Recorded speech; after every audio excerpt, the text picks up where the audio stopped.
Hi, everyone. Thanks for joining us this afternoon. I'm Lisa Badeau. A man wanted on a warrant out of New Mexico was arrested in West Fargo for an alleged sexual assault. A woman told police Mazinji Christopher Paca, who she knew only as Christopher, assaulted her, knocked her unconscious, and then sexually assaulted her. The alleged assault happened on 6th Street East in West Fargo on Saturday.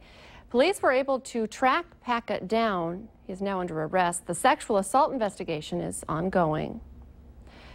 A teen from Felton, Minnesota was hurt in a crash earlier this morning. The Minnesota State Patrol says 19-year-old Keegan Kowalewski was headed south on Highway 9 north of Breckenridge when his car went off the road, hit a driveway approach, and went airborne. It happened just before 8 a.m. Kowalewski was taken to a Breckenridge hospital, but his injuries are not considered life-threatening. Troopers say he was not wearing a seatbelt. It's still breezy this afternoon, not nearly as windy as yesterday, but definitely a break. Let's check in with meteorologist Mick Kerr to see when we'll truly get a break from the wind. Well, the wind will probably not really disappear completely until maybe Saturday. We'll call today breezy, tomorrow breezy, but with peak winds yesterday at 47 miles an hour up in Bagley and Flag Island. Oh my goodness, this is a big improvement.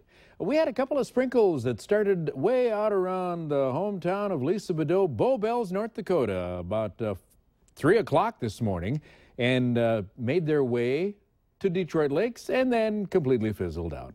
And so that's all that's happening here cloud-wise. Got a couple of lingering clouds there. Isolated thunderstorm happening east of Wichita, trailing southwest into the panhandle of Texas.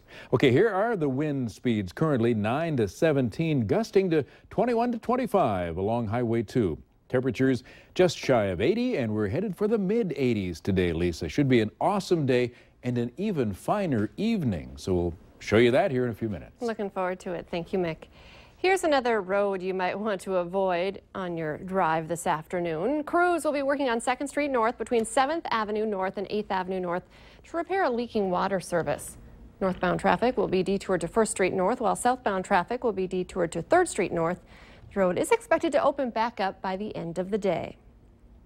Heavily armed Mexican cartels are moving into North Dakota, and the state attorney general says that's a major factor in the big spike in drug offenses and violence. The latest crime report shows arrests for drug offenses increased dramatically last year, especially in the oil patch.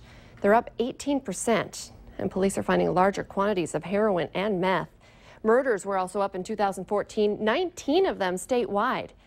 There were some better numbers in the report, though. For the first time in more than a decade, aggravated assaults are down, and the number of DUIs dropped for the second year in a row.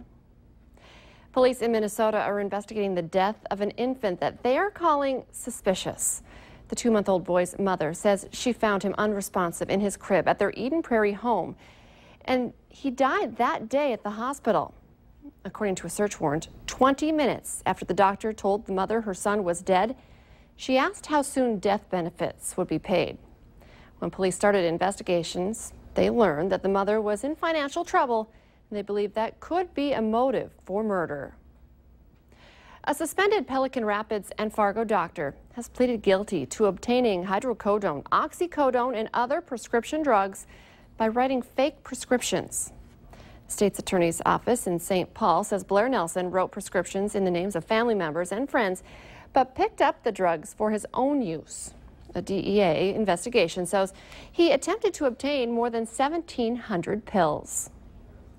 Dozens of protesters gathered at the office of a Minnesota dentist who's the subject of international outrage after the killing of a lion in Africa. Walter Palmer is accused of killing one of Zimbabwe's most prized lions named Cecil after his guides allegedly lured the lion off a protected preserve. Palmer has not yet been charged with any crime, but officials in Zimbabwe say they intend to pursue poaching charges. Palmer, who is a North Dakota native, released a statement yesterday apologizing to his dental patients. He said earlier he trusted the local guides to ensure a legal hunt. A former University of Cincinnati police officer has pled not guilty in the shooting death of an unarmed black driver. Ray Tensing turned himself in yesterday after he was indicted on murder charges in the death of Samuel Du Bois during a July 19th traffic stop. Tensing is charged with murder and voluntary manslaughter. at his arraignment this morning. His bail was set at $1 million. The county prosecutor called the officer's actions asinine, unwarranted, and senseless. If convicted, Tensing faces 15 years to life in prison. Aviation experts say serial numbers on aircraft debris found in the Indian Ocean could help identify whether it originated from the Malaysia Airlines plane that disappeared last year. Air safety investigators, including a Boeing investigator, say the discovery is from the trailing edge of a 777 wing. Aviation experts say if it can be read, the serial number on it would determine whether or not it's from the missing Malaysia Airlines flight MH370. This could be the first confirmation that that flight crashed into the Indian Ocean after it vanished in March of last year with 239 people on board. Minnesota Governor Mark Dayton wants a special session sometime next month to consider an emergency financial aid package for resorts and other businesses in the Lake Mille Lacs area. The House Speaker says it's too early to bring lawmakers back.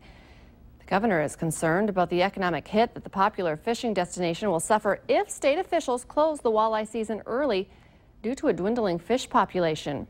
He and legislative leaders will meet next week to talk about the issue.